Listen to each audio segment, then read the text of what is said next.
Da da da! What's my good cheer? Welcome, welcome, everybody. You know what? I have stayed in my house. Oh, hi, I'm Cindy. I explore the inside and the outside. We're going to give YouTube a couple of minutes, get those notifications out. In the meantime, back to what I was saying. It was a little bit crazy town in I keep track of a lot of content, a lot of content creators, and I enjoy watching their movement. Sometimes I can see, how good they are, and I could see the potentials, and it's only in our choices whether or not we want to put that effort and that work into achieving, some of these goals, some of these ambitions. You know, Once you're in it and you're comfortable, like, I've been here for 10 years. I'm quite comfortable in my live shows. Maybe too comfortable, not so formal, but I understand that, where I'm at now, that's where I should be serving my content is where I'm at now, and not be off serving content that I don't know is not part of my life in the moment. I have a lot of admiration for a lot of people, and I'm going to have to say in a lot of different professions, a lot of different categories. If I'm talking about creators on YouTube, you know, but even in my own real life, I resonate and I see how amazing, you know, people's creativity, how they bring it to the table. And then, sometimes we can look at our own content and look at our own ideas and look at what we want to bring to the table and go, oh my goodness, right? Why couldn't I do review videos, right? Why couldn't I make an Instagram post and say, I got a new cat? Give me suggestions, and then have a gazillion comments and a gazillion likes and go viral that way. And I say that way because I have this idea that, my content is supposed to move, right? I'm moving forward in my own growth, but my brand and my content, that should be able to take a breath and move too. And so that's a little bit of food source for me in that contemplation as to, you know, where maybe I am not as formal, right? As prim and proper, that maybe I am a little bit casual. But some of my favorites, and super smart, super bang on, in the content they want to bring to the table. And yet, right, they're pretty casual, right? I love the layman's because I believe a lot of the movement that's going on in the world should be for everybody. And again, it's in that free choice, right?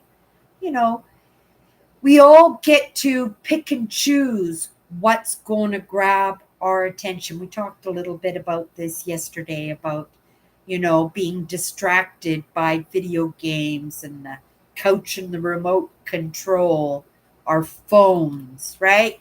Being addicted even in our own personal lives. And I shared a little bit about my own addictions in my own life. And I shared a little bit, you know, I believe my dad's story is important. I believe that, if he really had the opportunity to do what really he was so talented. Everybody loved him. You know, he brought up his four girls in a way that was loving, kind. I always had a roof over my head. I always had food on the table. I know, right? Lots of times that's used as maybe a tool or a weapon to bring us to that state of gratefulness, but we really should be grateful, right? Because even in those shortcomings, my father was amazing. You know, he did his very, very best. And I'm going to give credit to my mother. You know, my mother was a very different person to my father, and I am my father's daughter, and I do believe in free choice. I chose that for myself, right? Because I was able to read into my life lessons, right? And be able to judge for myself what was right, what was wrong, what was a good way to move in, right? And how far can I get away from that? How how can I how can I be my own person when I'm being dictated to in a way that is directing me to be somebody that I'm not? When I first walked into this, it was to find my purpose, find my way about, find where on YouTube, because I always wanted to be a YouTube creator ever since my first video, right? I fell in love with it immediately. But looking at myself and looking at what I could possibly bring to the table, I was already in it. I was doing abandoned farms, abandoned houses, going back to the days of the Hudson Bay fur traders, the voyageurs. I loved mixing my Mother Nature love and my love for history and mixing it in with the hobby, which at the time it was, because, I was first introduced to YouTube in wanting to be on Big Brother Canada, right? And I didn't have a following. I had zero following. I had no idea about social media. I had a Facebook page, but that was just for me and my sisters, right? To stay in contact, or some of our friends, because, we were from Vancouver, and just to keep in touch with family and friends outside of the province that I worked in, but lived in. But it wasn't anything where I could actually participate in creativity. I've always been a creative person, always, right? In different ways. Most of it out of necessity, wanting to save a dollar, right? So you get creative, and I'm saying wanting to save a dollar. I'm looking at my amazing Cinderella wedding that I did for like $9,000, right? And the most expensive thing at that wedding was my wedding dress. In all honesty, I really wanted that Cinderella wedding, and I got it for myself, but I couldn't afford a Cinderella wedding, right? Me and my husband both had good jobs, but we spent money as fast as it came, as fast as it came in, as fast as it went out. And we didn't, neither one of us wanted to sacrifice what we loved and what we were having fun with at the time. Unfortunately, what I was having fun with at the time were the video lottery terminals. We talked about that yesterday, and we just talked when I came in a little bit about those coping mechanisms, those addictions, those things that keep us from focusing on what we really should be focusing on, right? That little bit of movement that we want to make for ourselves. Today, I was introduced to so much. I found it a little bit agitating in a way that, so many things were being introduced. And because I believe that I'm working with what comes across my path, I'm at least taking a little peek at some of this stuff. And right, when I say take a little peek, we're talking about YouTube, taking my lessons on YouTube.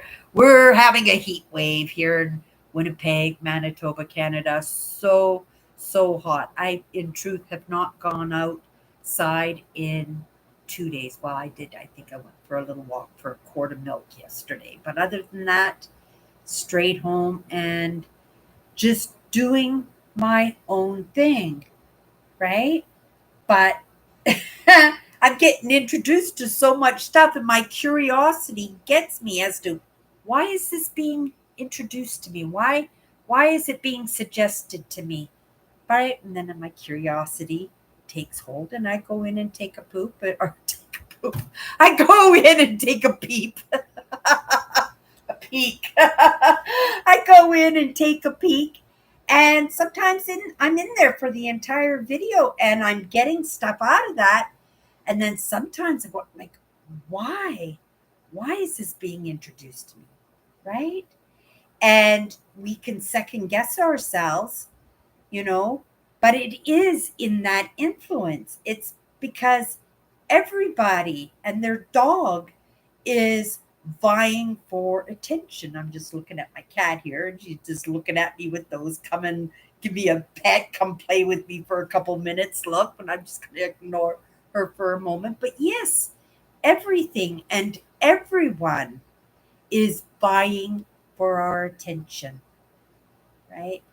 And I like to spread it out because what again, it's my varying interests, but it's also in the kind of movement that I want to make, right? We're getting we're still 5 or 10 years away from retirement, even though in the moment I have not a job that's putting the roof over my head. In the moment I'm managing okay, right? I cleaned my fridge out today. Tomorrow's grocery day, right? Making budget groceries, grocery lists. See?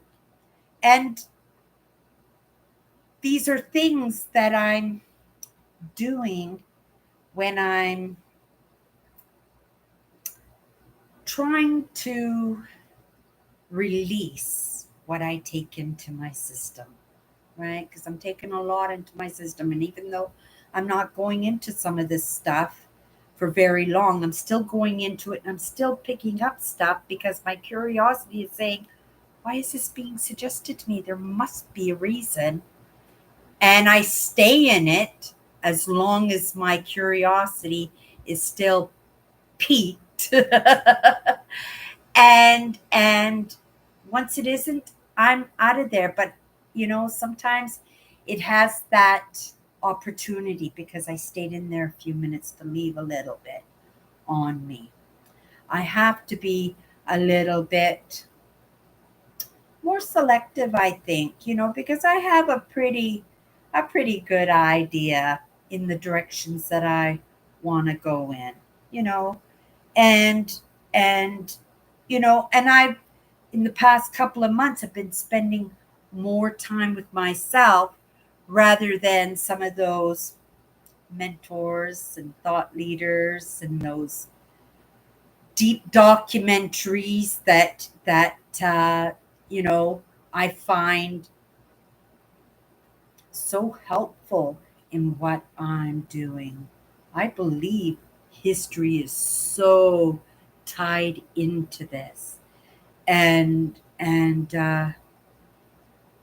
we're going to bring it right back to the main branch in this moment. We're just gonna bring this right back to the main branch, and we're going to start over. How's that? Right?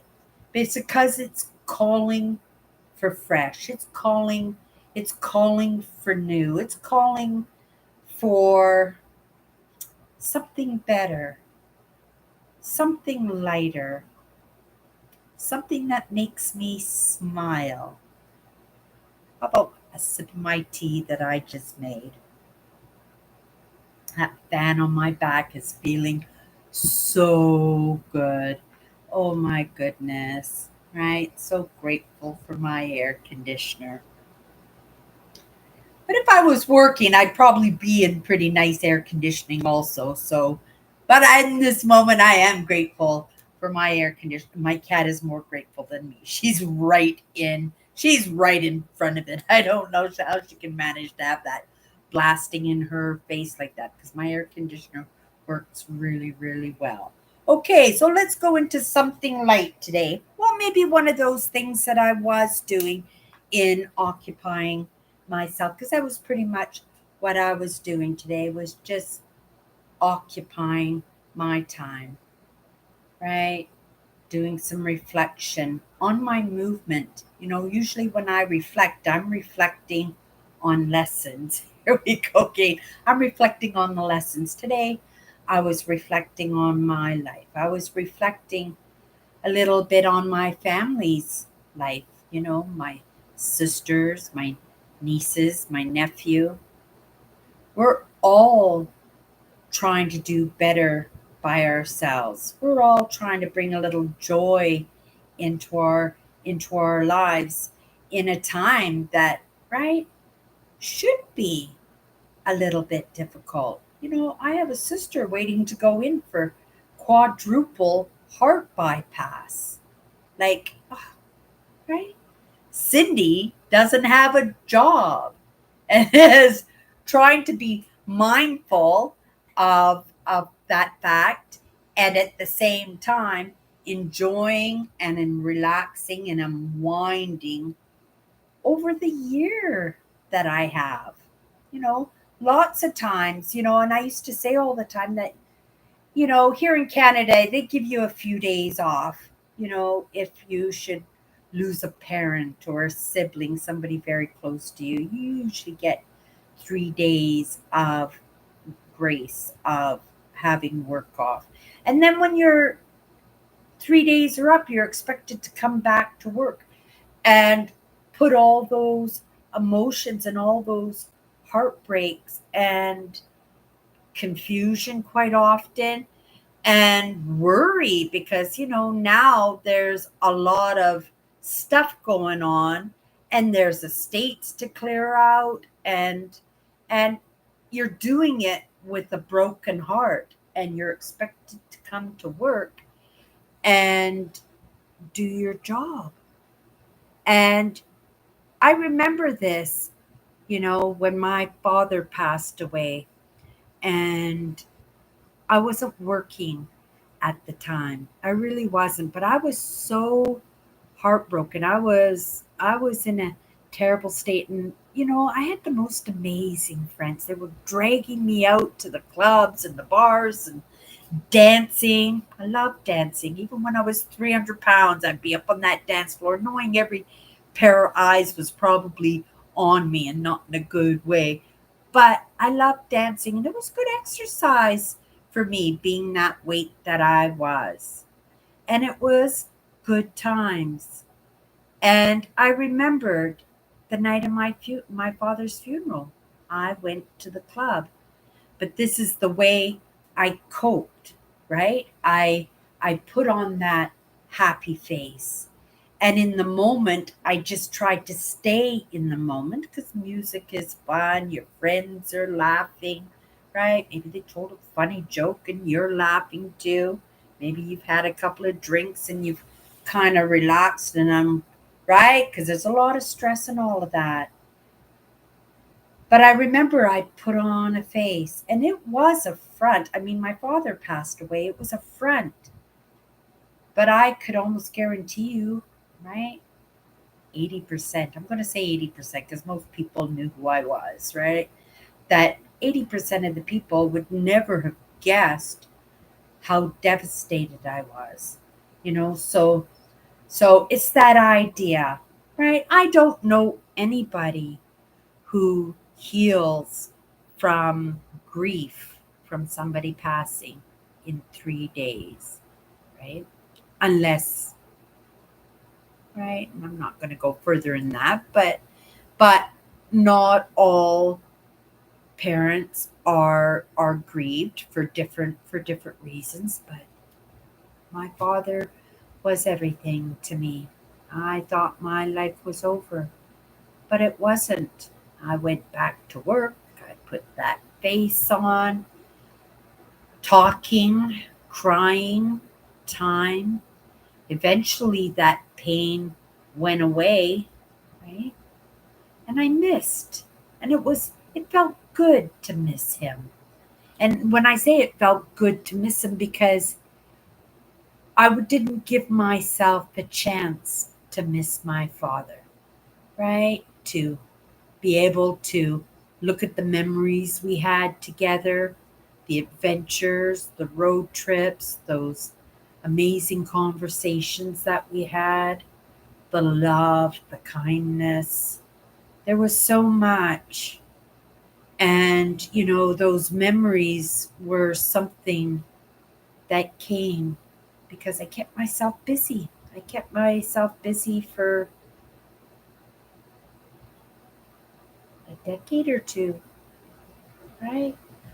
Till I allowed some of those memories and feelings to seep through the cracks, and I was able to comfortably grieve that most important relationship in my life. And it was easier for me to do that. Maybe it was the closeness of that relationship that I had with him, at least on my part. I'm not going to speak to my father, put words in my father's mouth and answer that for him.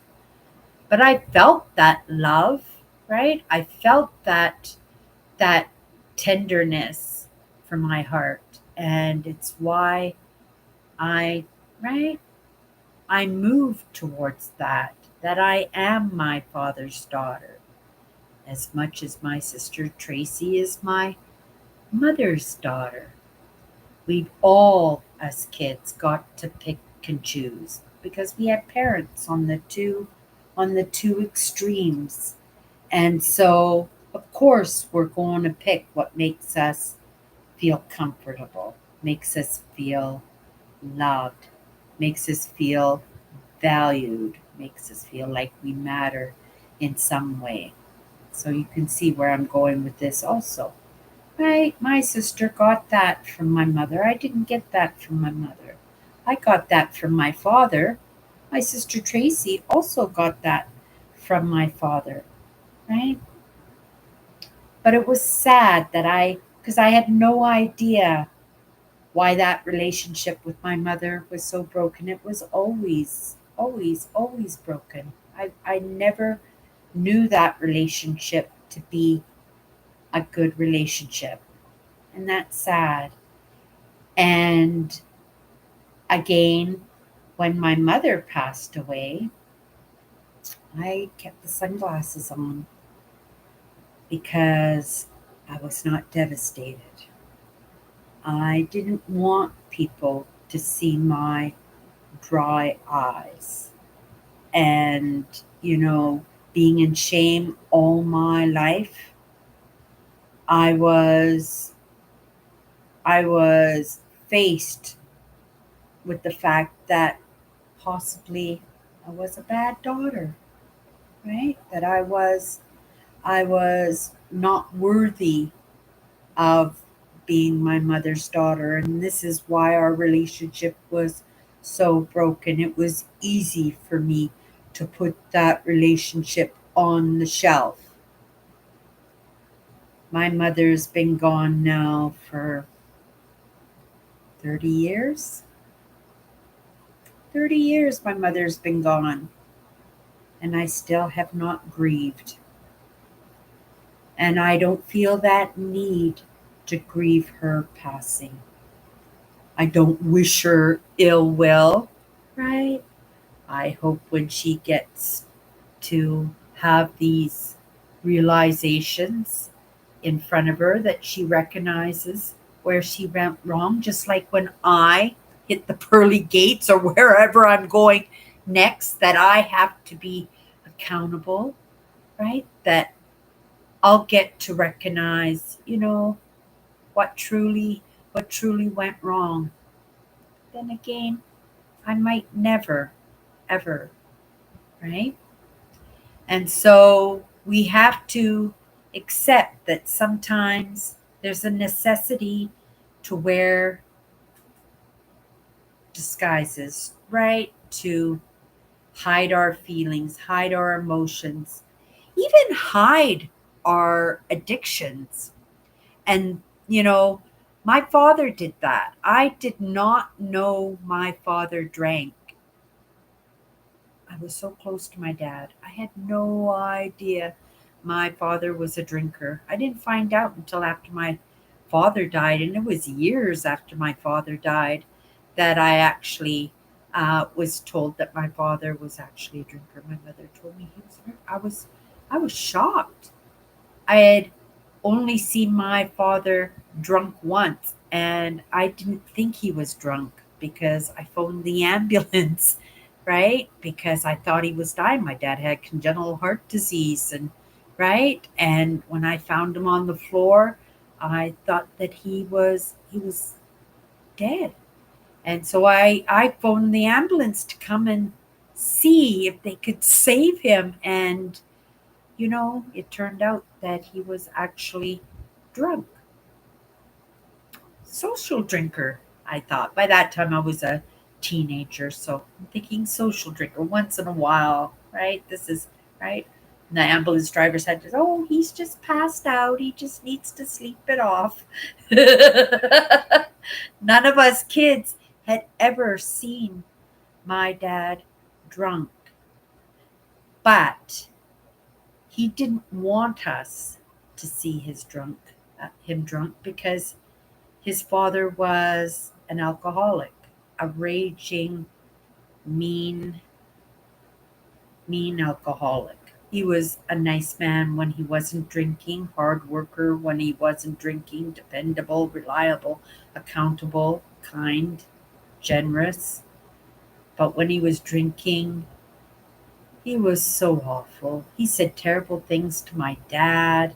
And, epigenetically, these things pass down.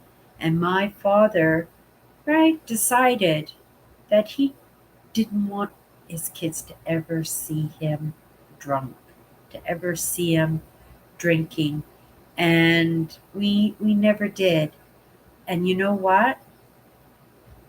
None of us girls are alcoholics. None of us. Socially, oh yeah. Right? Go to the bar Friday night. Friday night, it was party night. Yes, I've had lots of times when I've gone out and drunk too much. Lots of times, right? But it wasn't my thing, right? The VLTs, video lottery terminals, were my passion. Why? Because I knew my dad loved to gamble. So I found that connection.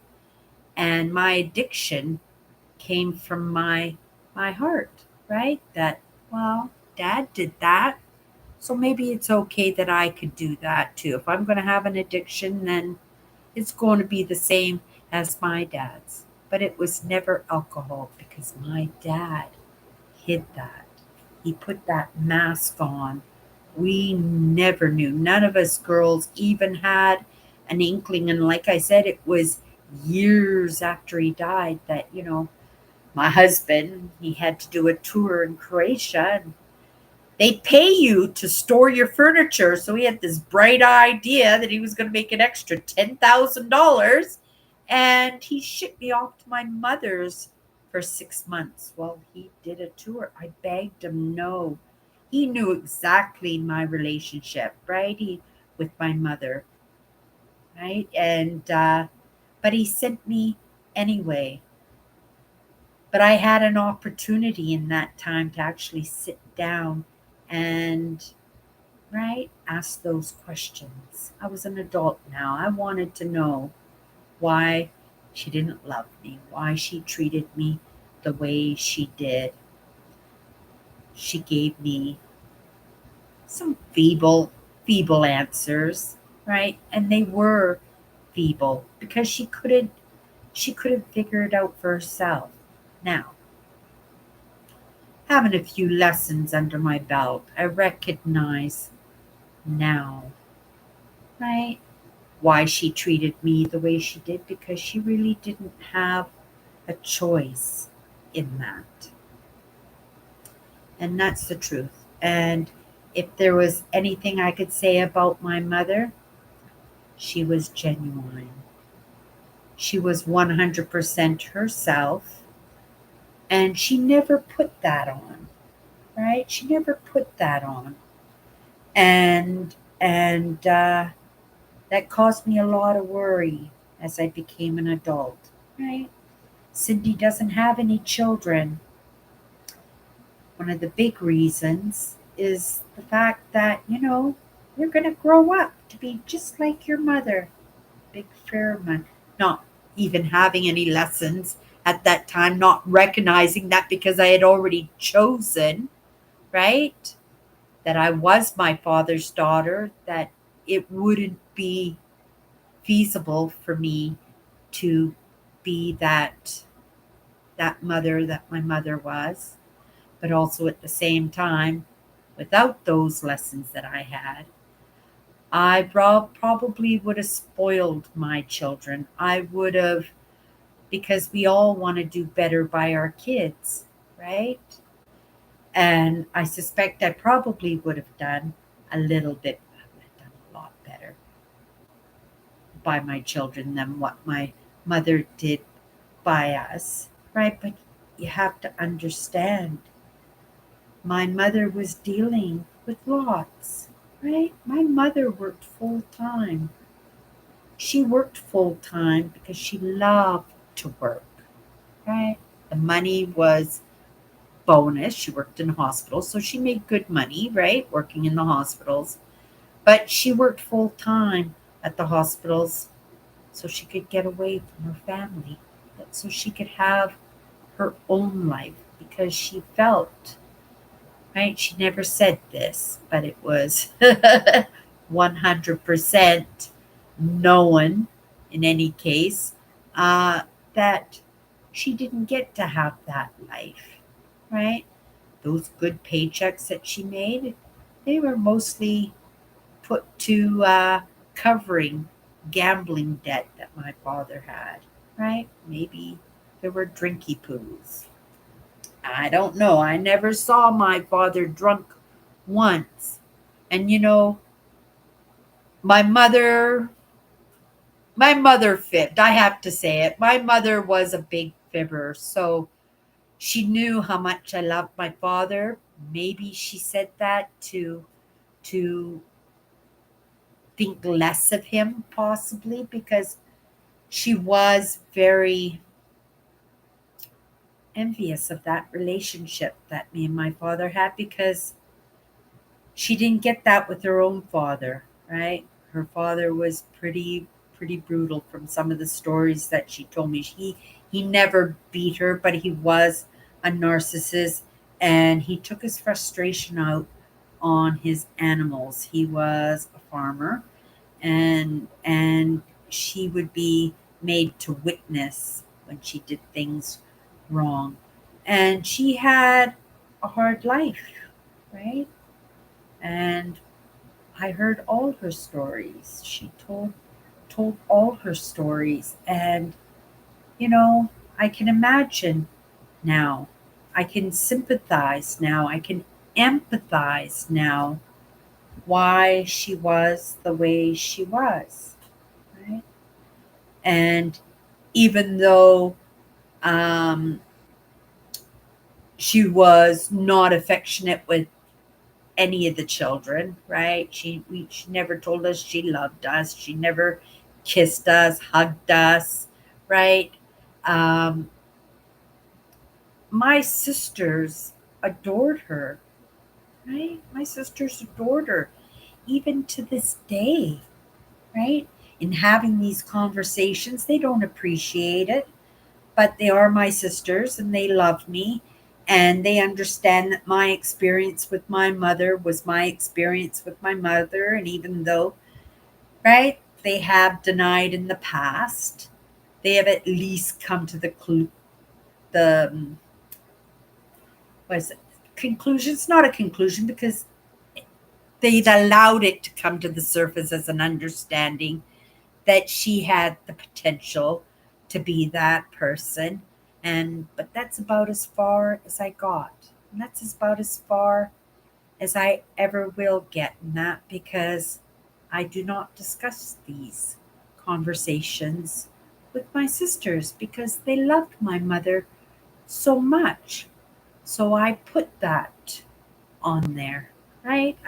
I myself put that mask on, and I don't um, promote my mother. I don't tell loving stories about my mother. I don't reminisce in any way, except maybe that she taught me to cook. Right. Well, maybe not to cook. She taught me how to bake because the baking would keep me big, right? And in that in between of being on diets, right? That self-sabotage came from another sabotage, right? Because I learned my place in that family. Okay, so this was just a little bit of a conversation on masks and how masks are used in in different ways. And you can say you are genuine. I can say I am genuine, right? But even in this moment, right, I am thinking of those mentors, those thought leaders, those YouTube creators who've got their channels and their content and their ideas. Bang, bang, bang, bang, bang. They're so right. And so I come in here and I have to say, right, I'm trying to be that person and I shouldn't be. It's why I'm casual. It's why I try to stay layman this way because, these conversations are for everybody, right? Maybe it's not your story, but maybe you know somebody whose story it does belong to. And, you know, in wearing masks, in which I believe everybody does, everybody does, I try to stay genuine in it. But even in the way I dress, if I'm going for a job interview, right, I'm not going to wear uh, um, um, tank top and a pair of jeans and my boobies hanging out and stuff. Right? I wouldn't do that. That too is also a mask because the person sitting at the desk, right, behind the desk is well, I guess they're getting a good representation of you, right? If you go in with jeans and a tank top, right? I would have no problem sitting and interviewing somebody who came in as themselves, and then I would just explain, right? Black pants, white shirt, black shoes, hair tied up in a bun, you're good to go. And that is a mask, but in a professional way, right? And again, it's a different kind of mask, and everybody out there saying, "Oh, I'm so genuine. I'm right. I'm myself." And if you're going to say that, and I always say when I say it, I always say I try to be genuine, right? I try not to lie. Little white lies, somebody's got that blue eyeshadow and that mascara running to their ears, right? And I said, "Oh, you look so amazing today." Right? That's a white lie, but that's a serving lie. It's not to take away the positive from anybody or to bring anybody into a negative state that way, right? And I use it the way my father did, right? Everybody loved my father. Ladies would walk by, it would drive my mom crazy. Ladies would walk by. He always had a compliment for every single one, and they were always the most perfect compliments. I'm big on compliments, right? But again, I really try to make sure that they're truthful and genuine unless I know and feel that something needs to be served. I, right? It was my gold charm when I worked in that little thrift store that put the roof over my head. I dealt with lots of vulnerable, lots of low income, lots of middle class because, right, even the middle class is low income these days, right? We have the two extremes, it seems. But those little compliments, they would serve so well. And even if I didn't truly, right, that blue makeup and that black mascara all the way to the ears, right? If I didn't think that was attractive, I knew she probably spent a lot of time in front of the mirror. She probably was feeling pretty good about herself, right? But maybe getting side eyes from everybody. Wouldn't it be amazing? Wouldn't it make her feel good if one person could recognize at least the effort that she put in? Yeah, I learned that off my father. But again, right? That's a mask, right? That's a mask. And we do this all the time and we do it without even thinking. So I think anybody who gets what, the message in the genuine, in the mass, that if you could do possibly like I do and just say, I try to be genuine, right? Because I really do try to be genuine. And that's why, again, like I said, we leave this layman, we leave it comfortable. We're having a cup of tea and a conversation together. Hello, Eugene. It's that church dress that you've been asking about. It's not a top, it's a church dress. It's actually just something light and airy because we're in the midst of a heat wave. I'm trying to stay up until 1:15 because they say we're going to have a great big thunderstorm tonight. And so I'm going to have my cup of tea and I'm going to stare out the window and I'm going to, yeah, watch a thunderstorm. Let me just see. Like I said, the weatherman gets it wrong all the time. The weather channel is changing constantly by the hour. We'll see how it's going right now. Yeah, it's still saying 1 o'clock in the morning. Well, not thunderstorms, heavy rain, heavy rain. But if there's heavy rain because it's so hot, there'll probably be some thunder in that. But they won't change that until actually they see some lightning or thunder in itself, right? But yeah, then rain all day today, and it was all day tomorrow, but it's going to slow down a little bit, but it's still going to be almost 30 degrees tomorrow. And then come Sunday, it's going to cool down. We're going to be back into the low 20s, but only for a couple of days. But a couple of days would be nice. I haven't been out the past couple of days, right? Feeling kind of bad about that, if I'm going to be all honest. I like my walks. I know how important Mother Nature is. They just planted a new boulevard tree across the street, and it was so hot today. I wanted to take a big jug of water over it and water it because it's only about it's just its trunk is only about this wide, right?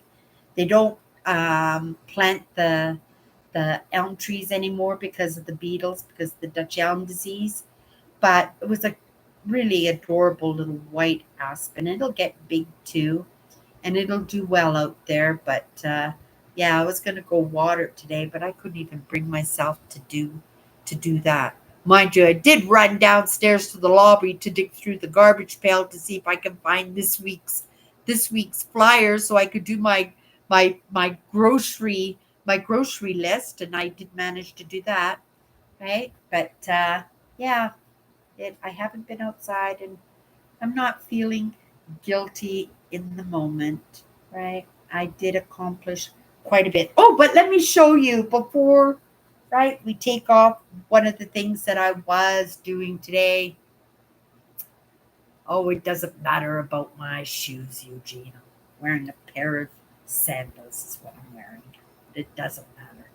I, unless I'm sleeping, I always have shoes on. It's really important for me to take care of my feet. I want to be that 80-year-old riding my mountain bike with my basket. And I have had issues with my feet before because remember, I used to weigh over 300 pounds, and that's a lot of weight to have on your feet. And so um, it was really painful. It lasted a very long time, almost a year. I think it was 9 months. And I couldn't sleep. I couldn't think. I couldn't work. I almost had to quit my job. And it was that fasciitis I had. Oh my goodness. It was the worst thing ever. And ever since then, good runners, good shoes, shoes on my feet all the time, trying to avoid walking on concrete floors. And these are concrete, right? You can feel under these cheapy tiles that there's concrete underneath there. That's not good for your feet, especially, right? I want to be that person riding my mountain bike when I'm 80 years old. Okay, so my sister and her family are going to Disneyland this September. When I'm going on my holidays, they're going on their holidays too. But where they're going to is Disneyland. And so I took a pair of little coveralls for my niece to see if they fit her good, and they fit very well. And I've been sewing patches on the on her jeans, right? So adorable. I need some princess ones. And then on the back pockets, I've got some Winnie the Poohs. I sewed some Winnie the Pooh patches. And then, right, these are going to be the only thing that aren't Disney on these coveralls. And because she loves unicorns and she asked if she could have some unicorns. So I put a couple of unicorns on the coveralls with a couple of shiny little flowers there. And then, these will be covered in patches, Disney patches. And then I'll probably put a little Canadian flag somewheres on. Oh, yeah, probably put a little Canadian flag right there because Disney loves Canadians, right? It's these big boycott that Canada is doing, right? It's why I'm having such a hard time finding my campsites in these campgrounds because right, Canadians are spending their holidays in Canada or they're going overseas, right? So yeah, I thought that I would make this for my sister. I thought they were pretty adorable. I made a pair for myself. I recently sold them for $100, but yeah, I thought I'd make one for my sisters. They still need to be hemmed. They're a little bit long for her, so we got them measured and got a hem to do. And yeah, I'm probably gonna put another half a dozen patches on that. And so she's got a little outfit to go along with her princess dresses for Disneyland. So, and they're gonna have so much fun, right? But so am I because I'll be taking my sister's car, right? I'll be gone for 8 days. I'm going for 8 days. She's going for a week to Disneyland, but she's going to take a couple of days off of work when she comes home. So she said that I could have the car for a couple extra days because she knows I usually go for a couple of weeks or 10 days when I go on these trips. But I'm happy with 8 days, and I got 4 camping spots, you guys. 4 camping spots, 2 days, 2 days each camping spot, and short distances. None of the driving. I'm not driving more than, I think the longest drive is 4.5 hours, is the longest drive in any direction that I'm going. And I'm staying in the northern part of Ontario. just because of the time fraction that I have with the cars. So yeah, so I'm pretty excited. I'm planning my trip. I put a little bit of money away from that, right? But I whined a little bit. My sister gave me some of that money to help, right, keep the roof over my head and stuff. But other than that, right, she is holding on to it tight, right? Because I'm going to give her the $1,000 that I would normally pay for my car rental. I'm going to give that to her, and she can take that and spend that at Disneyland, right? Because I would have bought rented a car anyway, right? I would have rented a car anyway, and this way, you know, she gets a little bit extra money and well, I won't have to.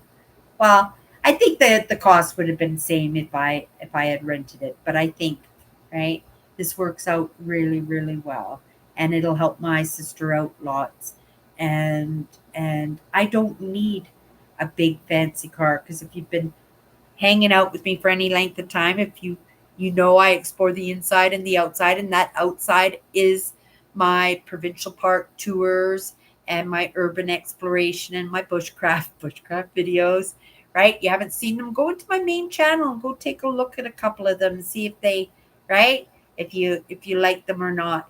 But these trips that I take are usually 2 weeks long, and I film them for you guys so you can come along on the trip too. Thank you, Eugene. I appreciate that you want to say nice things to me. Thank you. I appreciate it. Yeah, thanks for clarifying that for me, Eugene. I appreciate that. But yeah, just sandals and my but I remembered you saying wear a Sunday school dress. So this is my as close as I get, I think, to a Sunday school dress. It's just super comfy and I wasn't going anywheres today anyway. Oh my goodness. No, I don't, Eugene. Thank you. Thank you for asking. I haven't worn high heels. Well, on occasion with an outfit, if I'm going somewhere, if I'm going to sit lots, I will. I don't wear high heels like I used to.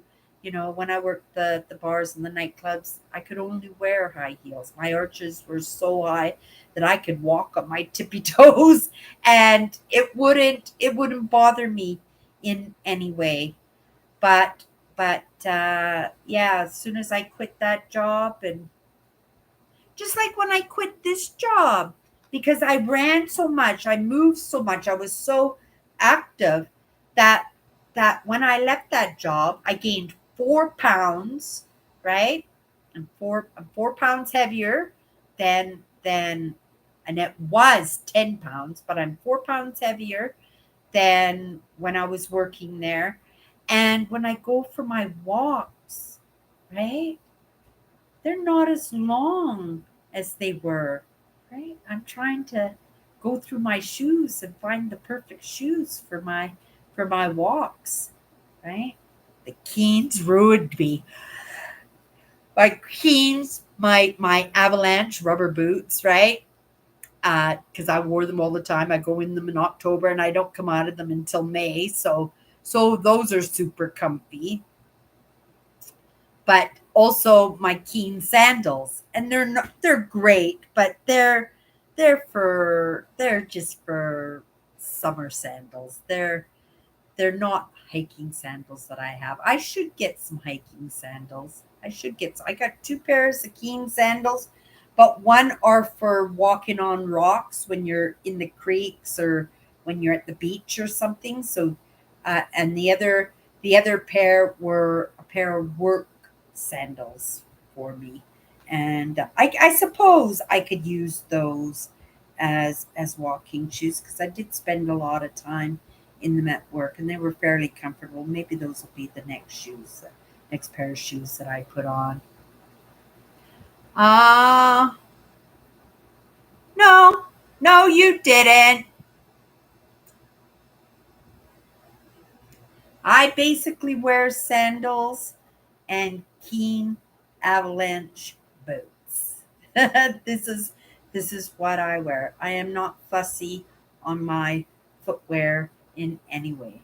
Thank you for asking though. So that will be my cue, right? Because now it's 1 o'clock, 15 minutes. I'm going to sit here. I'm going to drink my tea. I'm going to redo my grocery list and see if I could get that grocery list down a little bit, right? Without, right, making sure that I'm filling up my cupboards, but seeing if maybe that's why I grabbed the flyers. So, because I don't mind going to different stores if it means getting good deals on things. But yeah, I'm going to get back to doing my grocery list and drinking my tea. You guys, I will be back tomorrow. Um, yeah, maybe we could just settle into something light tomorrow. Wouldn't that be nice?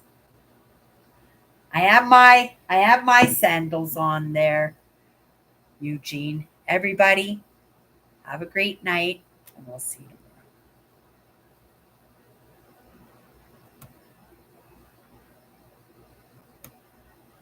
you tomorrow.